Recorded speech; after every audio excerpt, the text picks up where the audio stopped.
Hello, my name is Stella Hewer. I am from EdUnique and I am the Stress Whisperer. Today I want to ask you a question. Who's driving your bus? Or another way is, who's driving your life? Who's in control? Now you probably think, well, silly question. Of course I'm in control. But I want to share some information with you and then you can look at, because we all need to look at who's driving our bus. When we're born, we know diddly squat. But in those first few years of our life, we actually make a lot of decisions on which we run the rest of our life. So, for example, in the first year of life, before a baby's one, their sole psychosocial stage they go through is, can I trust the world? Am I safe here? They form that opinion based on the way they're treated in the first year. The next stage they learn is autonomy. Can I be independent? Can I start doing things for myself? Or do I feel shame?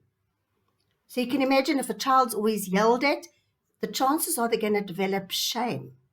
Now, these are things that get entrenched in a child's mind early on. The next stage is autonomy or independence versus feeling shameful. Can I show initiative? Is the next one, versus feeling guilty. If I decide to do things, can I actually accomplish them? How confident am I? The next stage is industry versus inferiority. So am I able to accomplish things and do things? Am I industrious? What can I achieve? What can I do? Or am I feeling inferior? Are other people so much better than me? Now, these are decisions we make in childhood, from babyhood. And what happens is our mind receives all the data. And our mind makes sense of and meaning out of the data that gets fed to us or that we perceive. And it gets filed in our subconscious mind. Now, our subconscious mind is limitless and its speed is amazing.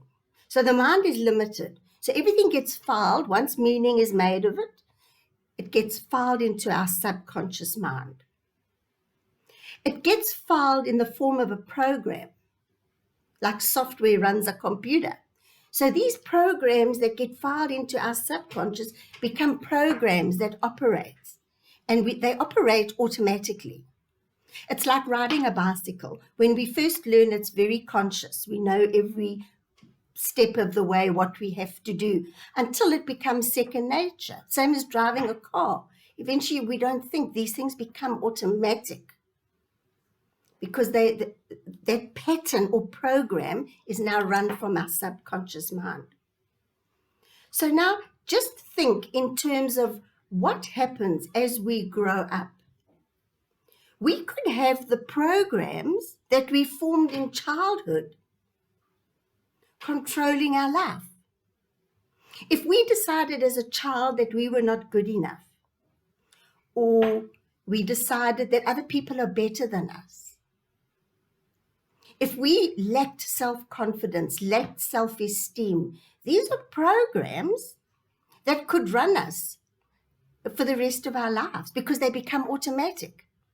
If we perhaps spoiled rotten as a child and we brought up with so much confidence that we think the world is our oyster and that we are better than everybody else, that's how we'll be behaving as an adult.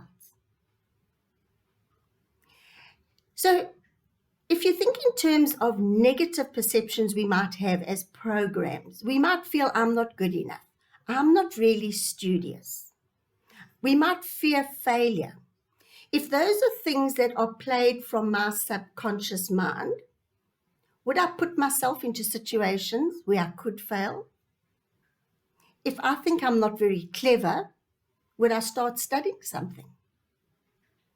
So the sad thing is, can you see that these programs can be automatic from our subconscious, but they can control our adult decisions and they can actually keep us stuck and hold us back, and they might not really be true.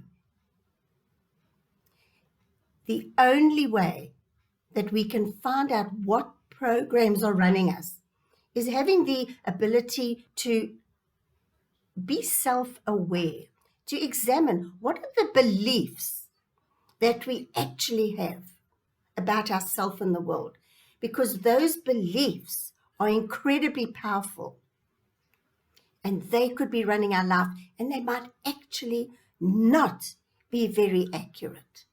So that is my message. I thought was an interesting point, is to have the courage to not live our lives on automatic.